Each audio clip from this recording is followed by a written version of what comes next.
Wythnos diwethaf, roedd hi'n 50 diwrnod ers y Pasg, diwrnod y Pentecost. Yn amser yma o hanes y disgyblion, roedd Crist wedi marw ac atgyfodi, ond roedd e dal yn dysgu y disgyblion cyn i'w amser ar y ddaear ddod i ben. Roedd y disgyblion yn bryderus i Iesu adael nhw, ond roedden nhw'n gwybod bod ei amser yn bryn. Dywedodd Iesu pan oedd e gyda'r disgyblion, Nid chwi sydd i wybod amseroedd neu brydiau y mae'r tad wedi ei gosod o fewn ei awdurdod ef ei hun.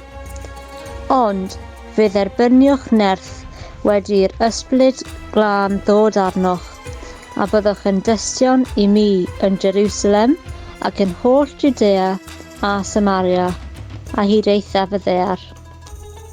Yna, dyma Iesu yn cael ei gipio i'r nefoedd. Enw am hyn yw'r ysgyniad. Felly, daeth y disgyblion i gyd at ei gilydd i gwrdd mewn ystafell. Ac yna, daeth sŵn gwynt grymus trwy'r ystafell, a ymddangosodd dafodau fel tân ar pennau pawb oedd yna. Llenwodd pob un ohonynt ar ysbryd glân, a dechreuon nhw siarad pob math o ieithoedd gwahanol. Oherwydd hyn, oedd y disgyblion wedyn yn gallu rhannu y newyddion da gyda'r pobl i gyd o'i gwmpas nhw. Y newyddion da yw bod Iesu wedi marw ar gyfer ein pechodau ni, yr holl pethau drwg ni wedi wneud, mae Iesu wedi marw ar ei cyfer nhw.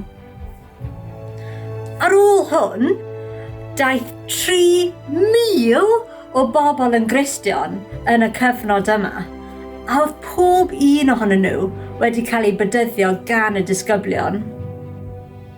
Dyma'r amser pan dechreuodd yr eglwysi cyntaf, a dyma sut oedd yr disgyblion wedi mynd allan a rhannu newyddion Iesu. So pam mae hwn yn bwysig i ni? Pan rydyn ni'n dod yn Gristion, rydyn ni'n credu yn Iesu, yn caru Duw ac yn derbyn y ysbryd glân i'n calonnau ni, sydd yn meddwl bod Duw yr ysbryd glân ynddo ni trwy'r amser. Ond pwy yw'r ysbryd glân? Mae'r ysbryd glân, y tad a'r mab, yn y nefoedd i gyd gyda'i gilydd, ond mae swydd yr ysbryd glân yn wahanol. Mae yn dangos i ni beth sy'n iawn a beth sy'n anghywir o flaen Duw. Mae e'n helpu ni weddio. Mae e'n helpu ni ddod yn agos at Duw a dysgu mwy i ni am Dduw a Iesu. Ond mae e hefyd yn rhoi hyder i ni i siarad a rhannu am bywyd Iesu gyda'n ffrindiau, yn teulu a pawb sydd o'n cwmpas ni. Ond mae e hefyd yn meddwl bod e'n rhoi sicrwydd i ni byddwn ni byth ar ben ein hunan. Felly, mae dydd y Pentecost yn neud i ni gofio bod Duw wedi danfon yr ysbryd glân i ni a i'n calon.